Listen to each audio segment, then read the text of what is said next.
Hello guys, welcome to your channel doer classes. मैं हूं देव। आज मैं आपके साथ भारतीय अर्थव्यवस्था यानी इंडियन इकोनॉमी की बुक का रिव्यू लेकर आया हुआ हूं, जो कि मोस्ट प्रोबेबली स्टेट पीसीएस हो या यूपीएससी में इसका रोल, अगर आप इस चीज़ की प्रिपरेशन कर रहे हैं तो इसका रोल आप ऑलरेडी जानते होंगे कि काफ़ी रहता है पीटी में भी और मेंस में भी इंडियन इकोनॉमी का। पीटी में तो काफ़ी इसका महत्व है, लेकिन अगर पेपर यूपीएससी के पेपर थर्ड की बात की जाए तो वहाँ पे हमें 20 में से तकरीबन मतलब अप्रॉक्स अगर एवरेजली 20 क्वेश्चन जो आते हैं पेपर थर्ड में, उसमें approx 8 to 10 question Indian economy से ही रिलेटेड रहते हैं या इकोनॉमिक्स से ही रिलेटेड रहते हैं। आप सिलेबस को अगर देखेंगे तो वहाँ से आइडिया लग जाएगा। तो ये इतना ज़्यादा महत्व रखता है। और हमारे पास एक लंबे समय से बहुत सारे मैसेजेस आपके द्वारा आ भी रहे थे कि कोई रमेश सिंह के अलावा भी कोई अन्य बुक जो हमारे लिए, क्योंकि वो बुक थोड़ा सा ज़्यादा मतलब एक तरीके से देखा जाए तो उसको एक बार पढ़ना ही बहुत टफ होता है, दूसरी बार उसको रिवीजन करना, तीसरी बार चौथी बार तो काफ़ी लेंदी हो जाता है वो। और नो डाउट कि वो बुक बहुत अच्छी है, सारी चीज़ें उन्होंने कवर अप किया है। बट जब उसमें करंट की बात आती है कि नहीं, लेटेस्ट अपडेशन उन्होंने कहाँ तक कर रखा है या किस तरीके से वो साथ ही साथ जुड़ी हुई रहती है, वहाँ पे वो जाकर थोड़ा सा उसकी कुछ लिमिटेशन आ जाती हैं। तो फाइनली हमने हमारी टीम ने थोड़ा सा वर्क किया और ये बुक, जो कि हालांकि यहाँ पे दिल्ली में काफ़ी सक्सेस भी है, मुखर्जी नगर में मेनली, तो काफ़ी सारे एस्पिरेंट जो कि इस क्षेत्र से जुड़े हुए हैं और इसकी प्रिपरेशन कर रहे हैं, उनके द्वारा भी हमने सजेशन लिया। तो उन्होंने इस बुक को मतलब रमेश सिंह के अलावा जो बुक उन्होंने, क्योंकि ये अभी जस्ट आई हुई बुक है, लेटेस्ट एडिशन ही है और पियर्सन पब्लिकेशन के द्वारा, तो ये फर्स्ट एडिशन ही है इनका एक्चुअली। तो मुझे जहाँ तक मैंने इसको पढ़ा और लोगों का रिव्यू भी इस बुक को लेकर मिला, वो थोड़ा सकारात्मक ही था, पॉजिटिव था। तो चलिए देख लेते हैं कि इस बुक में ऐसा क्या है जो कहीं ना कहीं आप अपनी इंडियन इकोनॉमी को बेहतर कर सकेंगे और आपका जो डाउट होगा वो कहाँ तक ये क्लियर कर पाती है। सो चलिए देखते हैं कि पहले ये मैं आपको बता ही देता हूँ कि ये पियर्सन पब्लिकेशन की बुक है और श्रीरंगरंज, मनीष कुमार, रोहित देव झा। और मैं आपको पहले ये बता देना चाहता हूँ कि अगर आप इस बुक को परचेस करना चाहते हैं तो हमारे वीडियो के लास्ट में आपको कॉन्टेक्ट नंबर मिलेगा। आप वहाँ से, अगर ऑनलाइन नहीं मिलता है तो आप वहाँ से परचेज़ कर सकते हैं। आप वहाँ पे उस बुक शॉप से आप ऑर्डर करें और वो आपको होम डिलीवरी करा देंगे। जैसा कि मैंने लास्ट वीडियोज़ में बनाया भी था, एक मतलब हमारे पास काफ़ी सारे जो हमारे सब्सक्राइबर हैं उनके मैसेजेस आते रहते हैं कि बुक कहाँ से परचेज़ करें। तो हमारी एक लंबी मेहनत के बाद ये चीज़ साकार हो पाई कि हमने एक बुक शॉप से यहाँ पे दिल्ली में कांटेक्ट किया। उन्होंने कहा ठीक है, मैं डिलीवर करा दूँगा, वो हमें ऑर्डर दे दें। तो इसके लास्ट में आपको वो कॉन्टेक्ट नंबर मिलेगा। अगर आप चाहते हैं तो वो बुक आप ऑर्डर कर सकते हैं, जो भी बुक आप चाहें, ये भी और अन्य बुक्स भी जो मैंने ऑलरेडी रिव्यू कर रखी है, या आपके दिमाग में कोई बुक हो आप उसे ऑर्डर करके घर पे मंगा सकते हैं। तो चलिए देखते हैं। श्रीरंगरंगम, ठीक है, एंड मनीष कुमार, रोहित देव झा, इनके द्वारा ये लिखी हुई बुक है। यू कैन सी हियर, इसका कवर आप देख सकते हैं।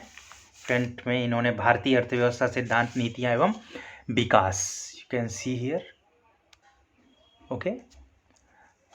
एंड अब इसके चलिए हम चैप्टर्स की बात करते हैं कि इसमें क्या क्या है। मैं आपको पहले यहाँ पे दिखा देना चाहता हूँ। 2021 Pearson Indian education services private limited, और ये फर्स्ट, मैंने कहा फर्स्ट एडिशन ही है ये, और अभी अभी इन्होंने काफ़ी बेहतर तरीके से कंपाइल किया है। और मुझे लगता है कि मार्केट में एक लंबे समय से हिंदी माध्यम के लिए एक बुक की डिमांड थी, उसे शायद इन्होंने पूरे करने की कोशिश भी की है। ये तो तभी पता चलेगा जब मैं आपको कुछ चैप्टर्स इसके दिखाऊंगा, उसकी आप लैंग्वेज पॉज करके आप चाहें तो उसकी पढ़ सकते हैं और अपने अनुसार आपको रीडिंग इसकी बेहतर लगे, आपके स्किल्स में, आपकी नॉलेज के लिए ये ठीक लगे तो आप ज़रूर इसे परचेज़ करिएगा। मैंने तो इस हिसाब से बताया कि हाँ, इसका थोड़ा रिव्यू बेहतर है, इसीलिए जनरली हम वही बुक्स अपने चैनल के माध्यम से आपको दिखाना चाहते हैं जो कि थोड़ा मार्केट में एक नया एडिशन आया हो। जनरली क्या होता है कि बहुत दूर दराज तक बहुत सारी नॉलेज मिल नहीं पाती लोगों को कि बुक कौन सी फॉलो करें, और फिर वो उनकी बहुत सारी एक बुक के प्रति उनकी डिपेंडेंसी ज़्यादा बढ़ती जाती है। कहीं ना कहीं ऑब्वियस सी बात है कि अगर आप एक बुक कई बार फॉलो अप करते हैं तो आपकी नॉलेज ज़्यादा इंक्रीमेंट होगी एज़ कम्पेयर टू बहुत सारी बुक पढ़ने के। लेकिन एक बेहतर बुक अगर आप फर्स्ट टाइम में ही चूज़ कर पाएँ तो हमारी यही एक कोशिश रहती है कि आप बुक्स बेहतर चूज़ कर पाएँ, तो हम रिव्यू लेकर उसी ले आते हैं। फाइनली अंततः आप ही को डिसाइड करना है कि बुक आपको लेनी है या नहीं लेनी है। ठीक है, चलिए देखते हैं। प्रस्तावना, लेखक का परिचय, ये तो अब हम बात कर लेते हैं विषय सूची में। पहला टॉपिक है अर्थव्यवस्था और अर्थशास्त्र। क्या है अर्थव्यवस्था और अर्थशास्त्र, उसको लेकर इन्होंने सारी बातों को बताया है। फिर आर्थिक समृद्धि और इसके मापक, जैसे व्यापार चक्र क्या होता है, कैन सी हियर। व्यापार चक्र आर्थिक वृद्धि का मापन, सकल घरेलू उत्पाद और सकल राष्ट्रीय उत्पाद, भुगतान हस्तांतरण, उत्पाद के कारक, बाजार मूल्य और कारक लागत, जीडीपी, एनडीपी एंड राष्ट्रीय आय सांख्यिकी गणना की व्यवस्था, भारतीय अर्थव्यवस्था क्षेत्र उसके घटक and so on. So next chapter है। टोटल में आपको चैप्टर्स इसमें आपको मिलेंगे, यू कैन सी हियर। पहले मैं आपको दिखा देता हूँ 14, 15। आई थिंक सो कि इन्होंने कोई भी ऐसा topic PT as well as mains का नहीं छोड़ा है जो आपके लिए बहुत इंपॉर्टेंट हो। So you can see here 29 chapter हैं, अप्रॉक्स 30 चैप्टर। बौद्धिक संपदा प्राधिकार और उसके प्रकार, तो उन्होंने जो इंटेलेक्चुअल प्रॉपर्टी राइट्स हैं उनके बारे में भी, और ब्रूट एंड ब्रूट्स विश्व बैंक समूह की, मतलब जो चीज़ें आपको जानना चाहिए, WTO क्या है, उसके काम क्या है, भारत को कैसे उससे लाभ हो रहा है, वो सारी चीज़ें यहाँ पे बहुत अच्छे तरीके से पीटी और मेंस के पॉइंट ऑफ व्यू से यूपीएससी और पीसीएस के लेवल का बहुत अच्छा दे रखा हुआ है। अब बहुत अच्छा है या नहीं, ये अंततः आप ही को डिसाइड करना है। सो समृद्धि और विकास, वैकल्पिक मापदंड, थर्ड चैप्टर। नियोजित आर्थिक विकास और नीति आयोग, ठीक है। औद्योगिक नीति में इन्होंने जो पहली औद्योगिक नीति थी हमारी 1948 की, फिर उसके बाद 1956 हो या 1937 हो, 77, 80 एंड 91 लास्ट में, फिर हमने न्यू इकोनॉमिक पॉलिसी के तहत LPG लागू किया। तो वो पूरा का पूरा एक जो विकास हुआ उद्योग में, वो पूरा का पूरा डिटेल में दिया। और मैं एक चैप्टर आपको यहाँ पे डिस्कस भी कर लूँगा, और डिस्कस का मतलब मैं उसमें थोड़ा थोड़ा करके आपको कुछ चीज़ें पॉइंट आउट कर दूंगा, जिससे आप इसकी लैंग्वेज को समझ पाएंगे, लिखने के तरीके को समझ पाएंगे, और किस तरीके से आपको ये बेहतर लगेगी वो अंततः आप डिसाइड कर पाएंगे। पहले चैप्टर्स की बात कर लेते हैं। पांचवा है 5 खरब डॉलर की अर्थव्यवस्था, जो कि आपने हमारे प्रधानमंत्री जी ने जैसा बोला कि 5 ट्रिलियन डॉलर अमेरिकी डॉलर की अर्थव्यवस्था को हमें पहुंचाना है किसी भी तरीके से 2024 तक या 25 तक, उनका जो लक्ष्य है, वो पूरा का पूरा चैप्टर। और ये बहुत ज़्यादा चर्चा में है, और जनरली इवन इंटरव्यू में भी मैंने 1-2 इंटरव्यू, जैसे मैंने अपने दोस्त वगैरह जो उन्होंने फेस किया, उनसे पूछा तो उन्होंने कहा कि आजकल काफ़ी इंटरव्यू में ये चीज़ें चर्चा में है कि आप बताइए कि कैसे हम 5 ट्रिलियन अमेरिकी डॉलर कैसे पहुंचा पाएंगे। तो कहीं ना कहीं हम ये जब चैप्टर पढ़ लेते हैं तो हम उन अच्छे बेहतर पॉइंट उनके सामने रख भी पाते हैं। और ऑब्वियस है कि मेंस का तो ये फेवरेट टॉपिक है ही। तो मैंने वही कहा कि इन्होंने थोड़ा सा करंट में जो बहुत ज़्यादा चर्चा में टॉपिक हैं उन्हें भी इन्होंने इसमें इंक्लूड करने की कोशिश की है, जिससे कहीं ना कहीं आप की सीमाएं न रह जाएं कि नहीं मुझे लेटेस्ट तो डेटा पता ही नहीं है। क्योंकि इकॉनमी एक ऐसी चीज़ है जो हमेशा विकसित होती रही है। हिस्ट्री तो है नहीं कि जो पहले घटित हो गया वो एक बार लिख दिया गया वही हर बुक में मिलेगा, बट इकॉनमी में ये चीज़ें नहीं होती हैं, चीज़ें बदलती रहती हैं, बहुत सारी नीतियाँ आती हैं, बहुत सारे एम आते हैं सरकार के, और धीरे धीरे करके अर्थव्यवस्था में बहुत सारे बदलाव आ रहे होते हैं। तो हमें भी उसी हिसाब के टॉपिक भी चाहिए, चैप्टर्स भी चाहिए। तो फाइनली राजकोषीय नीति, one of the most important chapter as well as PT and mains, and मौद्रिक नीति, और 8th चैप्टर है साख यानी क्रेडिट पॉलिसी। एंड इसमें आप देख सकते हैं, मैं थोड़ा सा इस चैप्टर को थोड़ा सा दिखा देता हूँ कि इसमें क्या क्या है। राजकोषीय नीति होता क्या है, उसके बाद राजस्व घाटा, राजस्व व्यय, घाटे, वित्त पोषण, राजस्व प्रोत्साहन, RBFM जो FRBM एक्ट 2003, एंड राजकोषीय समेकन ऑफ बजट, वित्त पोषण जो होता है कि कैसे बजट के बाहर से वित्त पोषण गवर्नमेंट करती है। और काफ़ी ये साल भर में बहुत ज़्यादा चर्चा में था, क्योंकि हमने अपना राजकोषीय घाटा तो कम कर लिया, बट खर्चे आपने बढ़ा रखे हैं, तो ये कैसे? मतलब राजकोषीय खर्चे भी ज़्यादा कर रहे हैं, फिर भी राजकोषीय घाटा कम दिख रहा है, तो कहाँ से गवर्नमेंट, तो उसी को बोलते हैं आप बजट वित्त पोषित करना, यानी बजट के बाहर से कैसे गवर्नमेंट पैसे वो कर रही है, वो सारी हमारी जो सेविंग्स वगैरह होती हैं वहाँ से गवर्नमेंट करती है, वो इस चैप्टर में आपको डिटेल में पढ़ने को मिल जाएगा। शून्य बजट, जीरो बेस बजटिंग, ये आप अक्सर आप सुनते होंगे, ये क्या है? एंड योजनागत और गैर योजनागत, ये पहले यूपीएससी में काफ़ी ये फेवरेट क्वेश्चन हुआ करता था कि इनमें से कौन सा योजनागत व्यय है और कौन सा गैर योजनागत व्यय है, तो उसमें उसको लेकर यहाँ पे दिया हुआ है। लेकिन 2016 या 17 से गवर्नमेंट ने इसको ये ख़त्म कर दिया है। भारत में घरेलू बचत, भारत में घरेलू बचत की प्रवृत्तियाँ, सार्वजनिक ऋण, विदेशी ऋण, रुपया ऋण, भारत और संप्रभु बॉन्ड, बाहरी ऋण प्रबंधन, आंतरिक ऋण एंड ऋण जीडीपी अनुपात, मौद्रिक और साख नीतियाँ हो गए। और 9 चैप्टर है भारत में मुद्रा बाजार तथा पूंजी बाजार, विविध उपकरण तथा गतिशीलता के तकनीकी, ये भी बहुत इंपॉर्टेंट चैप्टर है।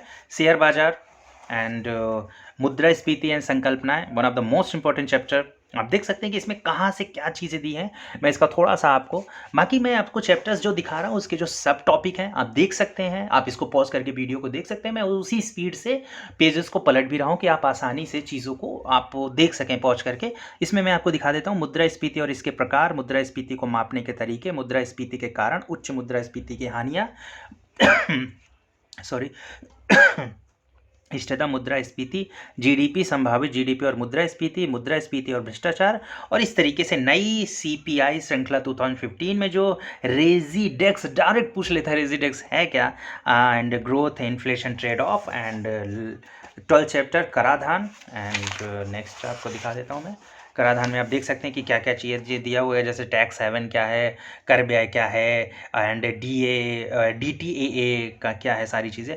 भारत में बैंकिंग प्रणाली, one of the most important, banking से कुछ ना कुछ क्वेश्चन आना ही रहता है, जैसे आप देख सकते हैं इसके सब टॉपिक आप एक नज़र में देख सकते हैं, लघु वित्त बैंक और ये सारी चीज़ें, मुद्रा बैंक क्या होती है, क्षेत्रीय ग्रामीण बैंक क्या होता है, सारा डिटेल में इन्होंने दिया हुआ। मैं थोड़ा सा इस चैप्टर को आपको थोड़ा सा दिखा दूंगा अंदर, जिससे आप लैंग्वेज को समझ पाएंगे। मैं 13 चैप्टर आपको ज़रूर एक बार शो ऑफ कर दूंगा। सार्वजनिक ऋण, विकास, सुधार, प्रदर्शन, विदेश व्यापार, ये भी बहुत इंपॉर्टेंट चैप्टर है। हमने कैसे कैसे प्रत्यक्ष विदेश निवेश क्या होता है, FDI and direct foreign investment, DFI and भुगतान संतुलन, one of the most important chapter. भारतीय कृषि तो हर जगह है, चाहे वो आप पीटी की बात करें या मेंस की बात करें, इवन ऑप्शनल में जिनका ज्योग्राफी या इस टाइप का ऑप्शनल होता है, वहाँ पे भी इंडियन इकोनॉमी अच्छा रोल अदा करती है। ठीक है। भूमि सुधार, जैसे कि भूमि सुधार की श्रेणियाँ 1990 के दशक के बाद भूमि सुधार क्या हुआ, शुरू में तो हम हकबंदी, भूमि सुधार, बहुत सारे कानून हम लेके आ रहे थे, 9th अनुसूची भी हमने ऐड की संविधान में, ये सारी चीज़ें हो रही थी। लेकिन 1990 के बाद एक स्थिरता सी नज़र आने लगी। लेकिन उसके बाद भी क्या क्या भूमि को लेकर, ज़मीन को लेकर जो इतने सारे सुधार हुए, वो क्या क्या थे, वो बहुत सारा जानने को यहाँ पर आपको मिलेगा। एंड अवसंरचना, नेक्स्ट टॉपिक अवसंरचना 2 यानी इंफ्रास्ट्रक्चर, जिसमें राष्ट्रीय निवेश एंड विनिर्माण क्षेत्र, आप देख सकते हैं इसके चैप्टर्स। मतलब 22 निर्धनता, अवधारणा और आंकड़े, नीति और उसकी विवेचना, क्या होती है निर्धनता उन्मूलन के लिए क्या हम वो कर सकते हैं, वो भी चैप्टर यहाँ पे दिया हुआ। आर्थिक असमानता, काफ़ी आप जानते ही होंगे, जब से कई सारी रिपोर्ट भारत को लेकर आई है, आर्थिक असमानता कैसे है, क्या है, ये सारी चीज़ें अक्सर आपको देखने को मिलता होगा। भारत में रोजगार, कौशल और श्रम, जैसे आप देख सकते हैं बेरोजगारी के प्रकार, उसके कारण, परिणाम, उसको ख़त्म करने के लिए क्या कर सकते हैं, रोजगार विहीन समृद्धि क्या है, अक्सर आप सुनते होंगे रोजगार विहीन समृद्धि क्या होती है। एंड प्रधानमंत्री कौशल विकास योजना, राष्ट्रीय कौशल विकास मिशन, ये मतलब जितने भी गवर्नमेंट ने स्कीम्स चला रखी है रोजगार को पैदा करने के लिए। एंड वैश्विक वित्तीय संरचना एंड ब्रेटन वुड्स संस्थाएं, अंतर्राष्ट्रीय मुद्रा कोष, you can see here, IMF, Bretton Woods संस्थाओं के द्वारा आईएमएफ की फिर स्थापना होती है। और वो कैसे, सारी चीज़ें यहाँ पे आप देख सकते हैं। 2008 की जो महामंदी आई थी, उस पर किस तरीके से आईएमएफ ने रोल अदा किया, और वो सारी चीज़ें। ब्रिटेन वुड्स संस्थान, दूसरा विश्व बैंक, वर्ल्ड बैंक जो है हमारा, ठीक है। एंड WTO, विश्व व्यापार संगठन, एंड लास्ट बौद्धिक संपदा प्राधिकरण और उसके प्रकार। तो ये थे ऑल ओवर टॉपिक 30 टॉपिक। अब चलिए, जैसा कि मैंने बोला कि थोड़ा सा मैं इसको आपको दिखा देता हूँ जिससे आप इसकी थोड़ा थोड़ा करके लैंग्वेज को समझ लें, और अगर आपको अपने हिसाब की लैंग्वेज लगती है तो आप इस बुक को चाहें तो परचेज़ कर सकते हैं, ऑनलाइन परचेज़ कर सकते हैं। मैंने जो हमारे रिव्यू के लास्ट में आपको कॉन्टैक्ट नंबर मिल जाएगा, आप वहाँ से भी ऑर्डर कर सकते हैं। सो चलिए देखते हैं। लेखक का परिचय इन्होंने जैसे दे दिया है, ये आप देख सकते हैं कि ये रोहित देव झा, मुझे एग्जैक्ट सन नहीं याद है, ये क्वालिफाइड थे सिविल सर्विसेज, उनका भी योगदान यहाँ पे है। Adam Smith 1900। तो ये देखिए इस तरीके से इन्होंने चैप्टर की कुछ खासियत आप देख सकते हैं कि पहले इन्होंने बता दिया है कि अंदर हम क्या क्या चीज़ों के बारे में बात करेंगे, और ये है वो मोस्ट इम्पॉर्टेंट चीज़ जो कि इन्होंने कुछ जो हाल ही में जो चर्चा में चीज़ें होती हैं उसको लेकर यहाँ पे थोड़ा थोड़ा करके, और ग्राफ और वो तो बहुत इंपॉर्टेंट होता है, हर जगह देख सकते हैं बेहतर तरीके से इन्होंने बताने की कोशिश की है। फाइनली आप ही को डिसाइड करना है। आप देख सकते हैं, पॉज करके इन चीज़ों को समझ सकते हैं थोड़ा सा। मैं डायरेक्ट आपको 13 चैप्टर पे लेके चलता हूँ, थोड़ा थोड़ा आपको रिव्यू देता हुआ मैं चलता हूँ कि देख सकते हैं आप कैसे इन्होंने चीज़ों को जीडीपी वृद्धि के बारे में एंड आर्थिक वृद्धि इस तरीके से इन्होंने मतलब चैप्टर को बनाया है। अगर आपको लग रहा हो कि नहीं ये थोड़ा सा आपकी जो डिमांड है उसको पूरी करने की अहमियत मतलब वो रखता है, तो आप इस बुक को फॉलोअप कर सकते हैं। चलिए देखते हैं कि मैं आपको एक चैप्टर पूरा का पूरा आपको दिखाऊंगा कि उन्होंने किस तरीके से उसको बनाने की कोशिश की है। और मैं 13 चैप्टर चूज़ करने के पीछे मेरा रीज़न भी यही है कि बैंकिंग थोड़ा इंपॉर्टेंट टॉपिक है, बैंकिंग से क्वेश्चन ना है ऐसा जनरली होता नहीं है।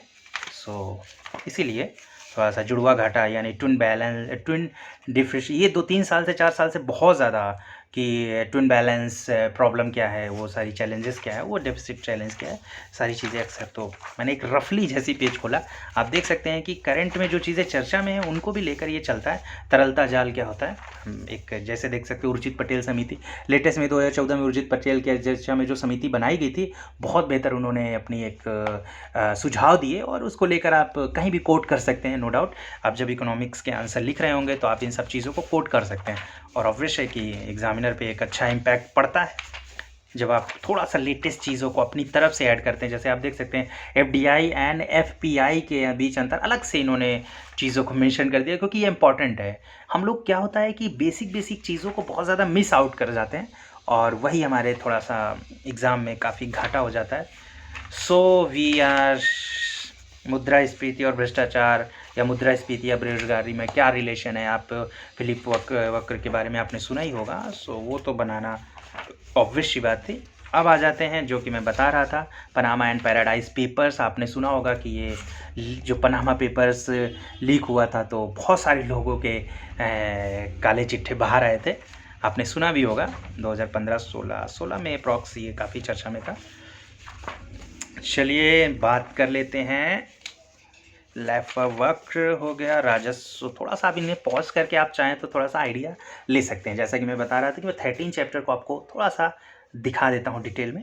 जैसे मैंने बताया कि शुरू में इन्होंने बता रखा है कि इस अध्याय में क्या क्या आपको एक तरीके से नई चीज़ें सीखने को मिलेंगी, या जैसे भारतीय बैंकिंग प्रणाली और इनके प्रकार, बैंकिंग सुधारों के बारे में जानकारी, दिवाला और दिवालापन कोड जो है आपने सुना होगा, इंसॉल्वेंसी एंड बैंकरप्सी कोड। सो ये दे दिया इन्होंने। उसके बाद इन्होंने वाणिज्यिक बैंक होते क्या हैं, अनुसूचित बैंक, गैर अनुसूचित बैंक, फिर भारतीय स्टेट बैंक का जो भी इतिहास रहा है, कब स्थापना हुई, जैसे 1806 में बैंक ऑफ कलकत्ता। फिर आप देख सकते हैं कि उसके पश्चात अन्य 2 बैंक जैसे bank of Bombay and Madras, इन तीनों बैंकों को 1921 में समाप्त कर इंपीरियल बैंक ऑफ इंडिया बना दिया गया। ठीक है, फिर 1955 में इंपीरियल बैंक ऑफ इंडिया का राष्ट्रीयकरण किया गया, और राष्ट्रीयकरण कर नए बैंक के रूप में स्टेट बैंक ऑफ इंडिया का गठन कर दिया गया। बैंक का राष्ट्रीयकरण कब क्या हुआ, जैसे 1969 में सरकार ने एक झटके में 14 प्रमुख बैंकों को, और फिर 1980 में जाकर आप देख सकते हैं 6 बैंकों का नेशनलाइजेशन, राष्ट्रीयकरण, टोटल 20 बैंकों का इन्होंने इंदिरा गांधी सरकार ने किया था। फिर उसके बाद देख सकते हैं बैंक का राष्ट्रीयकरण के 50 वर्ष कैसे थे, कब क्या हुआ, 1991 में बैंकिंग क्षेत्र में क्या क्या सुधार किए गए। और यू कैन सी नरसिंघम समिति, one of the most important, आप इसे कहीं भी कोट भी कर सकते हैं, और इससे आप बहुत सारी चीज़ें समझ सकते हैं। जब भी आपसे पूछे कि बैंकिंग सेक्टर में क्या सुधार करने चाहिए, आप मत बताइए कि नरसिंघम समिति ने ऐसे बताया, आप अपनी तरफ से इन्हीं बातों को कोट कर सकते हैं। एनपीए बहुत ज़्यादा चर्चा में रहता है और दिन पे दिन एनपीए बढ़ता ही जा रहा था। आप देख सकते हैं कि 2017 से 18 में एनपीए हमारा प्रॉक्स 12 क्या था, इसमें 12 को लेकर बता नहीं रखा कि 12 ट्रिलियन बिलियन, मतलब बिलियन नहीं सॉरी बिलियन ही या मिलियन होगा मे बी, ठीक है।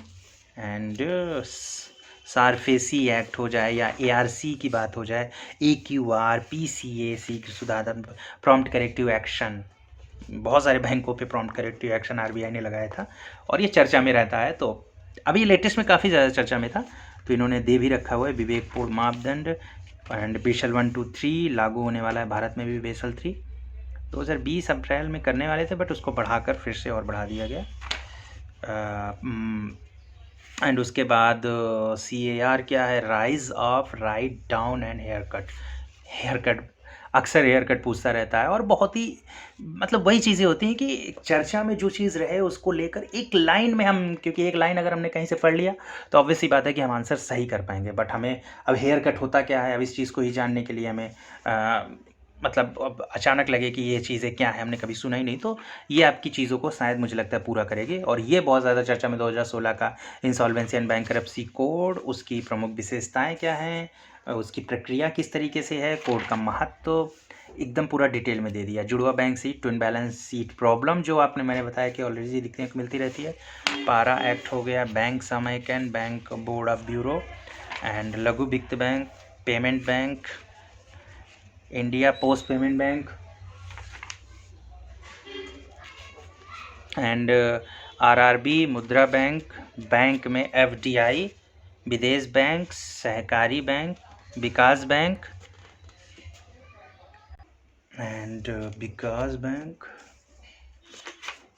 उसके बाद आप देख सकते हैं छाया बैंक, शैडो बैंक, भारत में यूनिवर्सल बैंकिंग एंड PSL, प्राथमिक क्षेत्र क्रेडिट में किस कौन कौन शामिल होता है, प्रायोरिटी सेक्टर लैंडिंग एंड कृषि के अंतर्गत श्रेणियाँ, सामाजिक और संरचना, कमजोर वर्ग, मालेगांव समिति, ये भी काफ़ी चर्चा में था। भारत में सूक्ष्म ऋण प्रदाता के प्रकार, माइक्रो फाइनेंस, ये था टोटल आपका बैंकिंग से रिलेटेड चैप्टर में आपको क्या क्या देखने को मिला एंड सार्वजनिक क्षेत्र के विकास और सुधार एंड प्रदर्शन। तो इस तरीके से आप देख सकते हैं कि किस क्या क्या इन्होंने हर चैप्टर में, जैसे भुगतान संतुलन आप देख सकते हैं, बैलेंस ऑफ पेमेंट।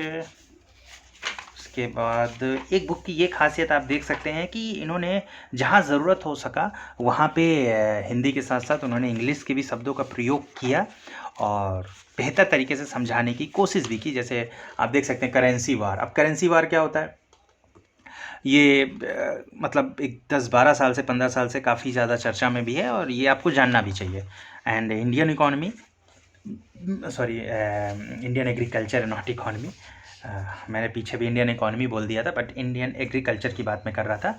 खाद्यान्न उत्पादन में क्या क्या शामिल है, कितना उत्पादन हमारा होता है, लेटेस्ट आंकड़ों के साथ इन्होंने बता रखा है। तो उसके बाद सरकार की क्या क्या पहले हैं एग्रीकल्चर को लेकर, फिर व्यापार वो, एंड इस तरीके से इन्होंने किसान क्रेडिट कार्ड, भूमि सुधार में क्या क्या किया गया, जैसा कि मैंने बताया था कि टोल ऑपरेट ट्रांसफ़र की 1990 के बाद क्या क्या भूमि को सुधार के लिए क्या क्या कदम उठाए गए सरकार के द्वारा, वो भी आपके लिए ज़रूरी होता है जानना। सो ये था पूरा का पूरा चैप्टर। अब बात मैं कर लेता हूँ कि इस बुक की प्राइस क्या होगी। सो डिफरेंट जगहों पे आपको डिफरेंट प्राइस देखने को मिल सकते हैं, क्योंकि दुकान वाले कितने % आपको डिस्काउंट देते हैं वो फाइनली मैटर करता है, एक बुक का प्राइस डिसाइड करता है। सो ये टोटल बुक 20 मतलब मैंने आपको जैसा बताया कि टोटल 30 पेज थे और ये बुक का प्राइस बुक में तो कहीं मेंशन दिख नहीं रहा है, बट मैंने जो जिस बुक शॉप से इस बुक को परचेज़ किया है रिव्यू के लिए, उन्होंने मुझे ये 380, हाँ ये यू कैन सी हियर 549 की ये बुक है ऑन MRP पे, आप देख सकते हैं इंक्लूडिंग नॉट टैक्सेस। बट ये बुक आपको अगर आप ऑर्डर करते हैं जहाँ से मैंने लिया है, क्योंकि मैंने वही नंबर आपको वीडियो के लास्ट में आपको देखने को मिलेगा जो जहाँ से आपको ऑर्डर करना है, तो वहाँ से आपको ये बुक 380 के आसपास मिल जाएगी, 380, 390 या 400 के आसपास। So you can purchase from here and आप ऑनलाइन भी ये बुक को मंगा सकते हैं। सो आई होप सो कि आपको बुक रिव्यू अच्छा लगा होगा। अगर अच्छा लगा हो तो लाइक करें और हमारे चैनल को सब्सक्राइब करें ऐसी अपडेटेड बुक के रिव्यू देखने के लिए। तो इसी तरीके से बने रहें। Thank you for watching your video. Thank you.